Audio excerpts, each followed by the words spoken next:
The night was supposed to be simple. 5 friends, 1 basketball game, a long drive home through the Sierra Nevada foothills. Nothing more. Yet, just after 10 p.m. on February 24th, 1978, their turquoise and white 1969 Mercury Montego sliced through the cold air of Northern California. The streetlights faded. The highway narrowed into darkness. And within hours, the 5 men, all from Yuba County, all close friends, would vanish.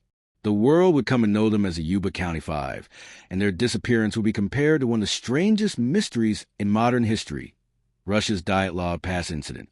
The game in Chico had ended hours earlier. Their families were expecting them home. Each young man had responsibilities the next morning, a Special Olympics practice they'd been excited about for weeks. None of them had any reason to disappear. None of them carried extra clothing. None of them prepared for the brutal temperatures waiting in the mountains. And yet, that's where they went. Sometime after midnight, the Mercury left the highway and climbed into remote, snow-packed wilderness, far off their route home. Nobody knew why. There were closer roads, safer roads, obvious roads. But the Montego pushed deeper into darkness, engine whining against the cold. Then it stopped. Days passed, and snow fell heavy on the mountains as families grew frantic. Their boys, Bill Sterling, Jack Madruga, Ted Weiher, Jack Hewitt, and Gary Mathias, never came home. It wasn't until March 2nd that a forest ranger spotted the Montego abandoned on a lonely mountain road. The area was desolate, high elevation, thick forests barely touched in winter. The car wasn't stuck, the tires hadn't spun. The fuel tank was nearly full, the keys gone, the doors unlocked. Inside, maps, folded neatly, food wrappers, everything clean, orderly, almost too orderly. The men were nowhere in sight. Investigators noted something strange. The car should have been inoperable. The undercarriage was pristine, untouched by deep ruts or snow banks. Whoever drove it had navigated rough terrain with a calmness that didn't match the darkness and ice around them. Then there was the strangest detail.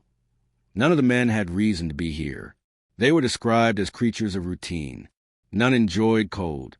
None liked camping or mountain drives. They had never been in this part of California before, and there was no logical explanation for why they would come. Search teams fanned through the mountains. Dogs traced faint trails that dissolved into snow. Helicopters flew overhead, but thick pines swallowed everything. Days blended into each other, and hope thinned. Then witnesses came forward. A man living in the mountains claimed that late that night he saw, or maybe heard, a group of figures outside his cabin. He'd been ill and delirious, but later insisted at least 2 vehicles were present. He said he saw flashlights. He called out. The lights vanished. The detail that made investigators pause. The witness thought one of the men might have asked for help before a second voice silenced him. Was it real or fever dream? No one knew. What was real, however, was the growing fear among investigators that the men weren't alone that night. Inside the abandoned car, officers found scattered programs from the basketball game, neatly folded. The glove box held some coins. The doors hadn't been forced. Nothing damaged. The car seemed placed, intentionally, as if the driver expected a return. And yet, nothing about the scene made sense. No footprints. No fire. No sign of what direction they'd gone. It was as if the forest swallowed 5 grown men whole. Time passed. The nights got colder. Search crews' hopes grew thin. Some whispered theories. Paranoia, foul play, an unknown driver, a chase, a mistake that turned deadly. But with no bodies, no tracks, and no answers, nothing solid emerged. Their families clung to routine. They kept the porch lights on. They prayed. They waited. 8 worn days after the disappearance, a new lead surfaced. A man claimed he'd been driving near the same remote road on the night the boys vanished. He said he saw headlights behind him, then they vanished. Later, he returned to see or hear what sounded like people yelling. But terrified of the cold and darkness, he left. 2 similar accounts. 2 different strangers. And both suggested the same thing. Someone or something was there with them. Investigators expanded the search zone. More dogs. More air support. Deeper into wilderness. Snow-covered branches broke under weight. Wine cut like knives. Even trained rescuers struggled to move. Still nothing. Until June. A small group of weekend motorcyclists exploring a remote U.S. Forest Service trailer stumbled upon a gruesome scene inside. A body, emaciated, stretched on a mattress, wrapped partially in blankets, lay near a rusted storage locker. The cabin was stocked with enough food to feed 5 men for months. He hadn't eaten. He had starved. The body was identified as Ted Weiher, one of the missing 5. He had survived for weeks, which meant the others had too. But here was a chilling question investigators couldn't answer. Why hadn't Ted used the food? The heaters? The fuel? Why didn't he break the glass for supplies? Why had he died slowly, painfully, when survival was within reach? Who or what stopped him?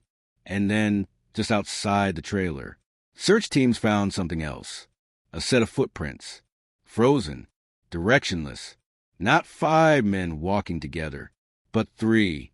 And of the other 2, gone, like they never existed. Morning still hadn't broken when the search teams arrived at the trailer. The forest felt suffocating, as if the mountains were holding their breath. By then, the story of the Yuba County Five had spread far beyond California. Reporters whispered comparisons to the Dyatlov Pass, another group of young men who vanished into snow and terror. But this wasn't Russia. This was home. A paved road only miles away. Civilization just below the tree line. And yet, the wilderness had swallowed them just the same. Inside the trailer, the smell was faint, old pine, mildew, and something darker. Ted Weiher lay in a gentle curve, as though only sleeping. His beard had grown long. His body shrunk from hunger. He'd wrapped himself carefully in sheets and blankets, tucked in, as though trying to stay warm against something colder than the mountain itself. The medical examiner had more questions than answers. Ted's feet were badly frostbitten. His body showed signs he'd lived more than 2 months after disappearing. Oddly, he had no signs of external injuries, no violence, no struggle. Yet, the strangest detail wasn't what happened to him. It was what didn't. The trailer had canned food, dozens of ration tins stacked in dusty rows, matches, clothing, a fuel-powered stove, enough to keep him alive for the entire winter. Ted hadn't touched most of it. Even stranger, someone had neatly opened a few cans, then stopped.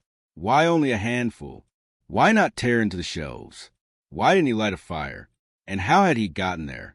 The trailer was nearly 20 miles from the abandoned Mercury, through deep snow, steep terrain, and freezing temperatures. Ted was not the strongest physically. He couldn't have made it alone. So who brought him? Who stayed with him? Who left him to die? Search teams combed the surrounding area. The forest was heavy with silence, the kind that swallows sound and time. They found 3 bodies nearby, scattered like broken breadcrumbs leading away from the trailer. First, they found Jack Madruga and Bill Sterling, just 11 miles from the car. Their bodies lay on opposite sides of the road, partially buried under snow. One appeared to have collapsed, the other perhaps trying to help. Their clothing was thin, no jackets, no protective gear, as if they believed they'd only be outside for a short time, walking to safety. Then, another discovery, the remains of Jack Hewitt, further downslope, half hidden by brush. Wild animals had disturbed the body. His position suggested he'd fallen or lost consciousness in the cold darkness, unable to continue toward the trailer. 3 dead near the car, 1 dead in the trailer, only 1 unaccounted for. Gary Mathias. Gary was the outlier among the 5, a U.S. Army veteran, treated for schizophrenia, but he had been stable, taking medication, working with his family. He'd been excited for the basketball game. There was nothing erratic about his behavior that night. Yet now he was missing, and his shoes were found inside the trailer. Ted was wearing them. Why? Had Gary given them to him? Had he left barefoot into the snow? Was he still alive somewhere? Investigators were now faced with a terrifying possibility. Gary may have walked away, with full faculties, in the freezing dark. The families clung to hope, but detectives whispered darker theories. Had Gary panicked? Had he led them the wrong way? Or had someone else been in those woods? Someone they never saw? The area was remote, yes, but not abandoned. There were reports of off-grid squatters, drifters, and people who didn't appreciate strangers. Some locals claimed meth labs dotted the wilderness in the late 1970s. A wrong turn, an unfortunate encounter, maybe that's all it took. But the bodies at the trailer didn't look attacked. They looked abandoned. Inside the trailer, another clue lingered, a watch, not belonging to any of the five. Investigators photographed it, bagged it, logged it. No match. Who left it behind? A rescuer? A hunter? Or someone living in the shadows of the mountains? Even stranger, someone had entered the shed outside the trailer and stolen small food rations. Not enough to survive, not enough to attract attention. Someone who knew the area, who moved quietly. Someone who might have seen the boys, or helped them, or hurt them. The deeper investigators dug, the murkier the story became.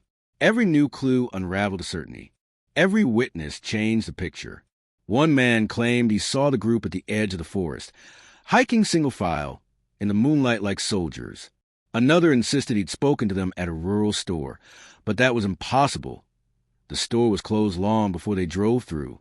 A farmer claimed he spotted a group of men and a woman around a red pickup truck. He swore one man appeared to be in distress, but he couldn't identify any of them. Truth blurred with panic. Panic blurred with fear. And fear filled the blanks. Back at the trailer, investigators tried to piece together the men's final days. Had they stayed together until the end? Had they separated for help? The footprints near the trailer suggested 3 survivors made it there. So what happened to the others? Why did Ted remain while the others left? Who opened the cans, wrapped him in blankets, tried to keep him alive? And where was Gary? When they searched further down the mountain, they found fabric scraps, a shirt, then another piece of cloth, torn and fluttering in the wind. Search dogs followed scents that dissipated into frozen air. It was as if the forest was swallowing evidence faster than they could collect it. Summer thawed the last hope of new clues. Bones appeared miles from the trailer, believed to be fragments from Jack Hewitt, carried by animals. But no trace of Gary. His family refused to believe he was dead. They insisted he knew the woods well enough to survive. They said someone was hiding him, feeding him, keeping him alive. Because without a body, the simplest explanation remained. Gary Mathias had walked out of the forest. The official report ended with uncertainty. Exposure, accident, hypothermia. But nobody believed it. Not really. Because if the men had panicked, why did they walk deeper into snow? Why leave a warm car with gas in the tank? Why not start a fire? Why ignore the food in the trailer?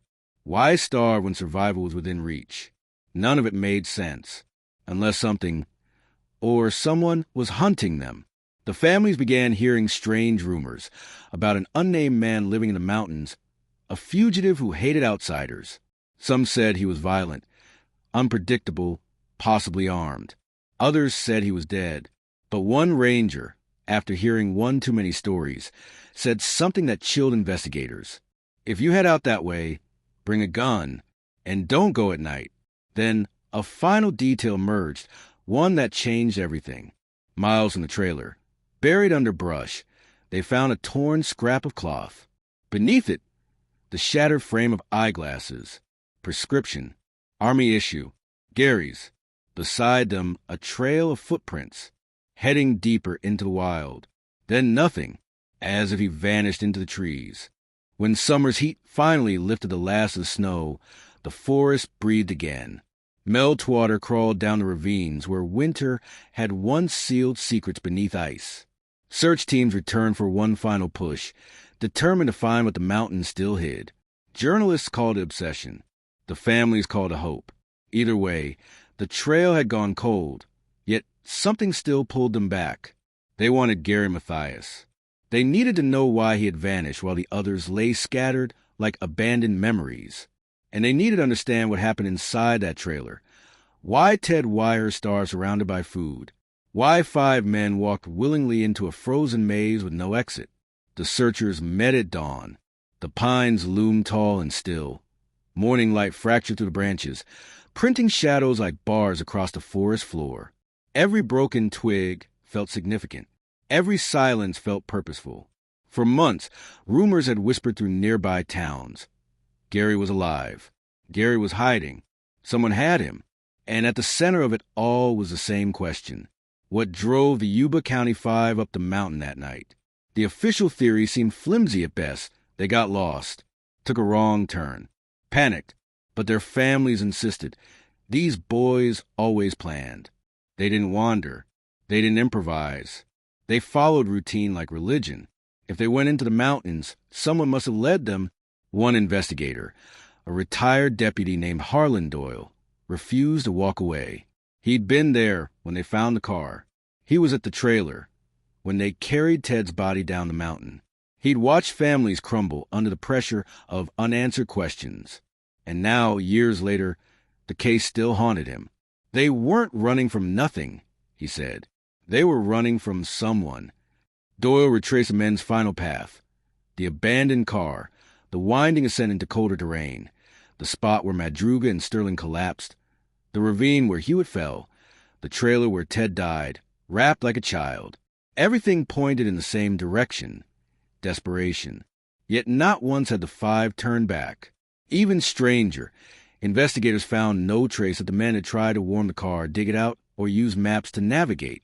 They simply walked. Into darkness. Into deeper snow. Away from the world. One fact nagged Doyle more than anything. None of the men had exchanged shoes except Ted and Gary. Ted wore Gary's boots. Gary wore Ted's sneakers. Thin canvas, useless in snow. Had he given Ted his boots knowing he wouldn't make it? Or had someone forced the exchange? The snapped eyeglasses found in the brush were the last known trace of Gary. They had been broken as though torn from his face. A few yards away, searchers found something else. Cigarette butts, fresh enough that rain or snow hadn't erased them. But Gary didn't smoke. Who did? Questions piled into theories, and theories bled into fear. Some believed Gary never made it to the trailer, that he died in the snow, and animals scattered him into nothing. But others insisted he survived, that someone took him in, perhaps unwillingly, that he fled deeper into the forest to escape, not the cold, but a man. Locals remembered the stories, a violent recluse living in an unmarked cabin far beyond the trailer. He stole food from the ranger station. He hunted off-season. He avoided all contact, except when he didn't. Those who'd seen him described a tall figure with sunburned skin and blank eyes, a ghost moving through trees. Some said he'd been seen the week after the boys vanished, pushing a red truck, its engine sputtering. That he'd been at the same convenience store. Witness claimed to see the boys at hours after the game, though the store had closed at 10. Some even swore he'd been seen with them, but no one could prove it. Searching near an abandoned logging road, Doyle and his team found something overlooked in early sweeps. A cigarette tin, rusted from rain. Inside, wrapped in cloth, was a photograph. 5 young men, smiling, arms linked, on a hill somewhere. The hills didn't match Yuba County. The photo didn't belong to any of the boys' families. Had someone been watching them long before that night? Doyle followed a hunch that led him down a deer path choked with thistle. A few miles in, he found remnants of small camp, an old coat, footprints blurred by time, like an opener. Nearby was an open ration tin identical to those stored in the trailer. Someone had been eating from the same supply the boys never touched. The deeper Doyle looked, the more convinced he became that the men had not entered the forest by mistake. Someone had drawn them there. Whether the men fled from a threat or followed a promise, Doyle couldn't be sure. But then came the discovery that reframed everything. Pocketed near the old camp was a small metal tag. It bore a faded serial number, military issue. Next to it lay a scrap of cloth, green, torn, the kind issued in basic training decades earlier. Gary's. A witness later came forward, a woman who lived on the outskirts of the forest. In early spring of 1978, she claimed to have seen a man matching Gary's description outside her barn, barefoot, limping, eyes wild with fear. When she called out, he vanished into the trees. She never reported it. She thought she'd seen a ghost. The sheriff couldn't confirm the sighting, but Doyle believed her, because by then, Gary's trail suggested something horrifying. He wasn't running with the others. He was running from them. If Ted had lived for months, how had he survived the freezing nights without someone's help? Why did he starve surrounded by food? Was he waiting? Was he afraid to leave? Did he know Gary was still out there, and that leaving the trailer meant death? Or did someone wait outside? Eventually, funding dried. The search ended. The forest closed its jaws, swallowing the last evidence. The official report listed exposure and misadventure, but unofficially, Doyle believed the killer walked free. Gary Mathias was never found. Some say he started a new life under a different name. Others believe he died in the snow, bones buried beneath decades of fallen needles. But every so often, hikers report strange encounters. A man moving through trees, barefoot even in winter, eyes alert, watching. No one follows him, because everyone knows the mountain keeps what it's owed. And the Yuba County Five paid in full. They thought the case was closed. But months later, another car was found abandoned in nearly the same spot. Keys gone, doors unlocked, footprints leading into the pines. The case was dead until it wasn't. If you survived the story, brace yourself. The next one starts where this one never truly ended. For more, subscribe, because some mysteries don't stay buried.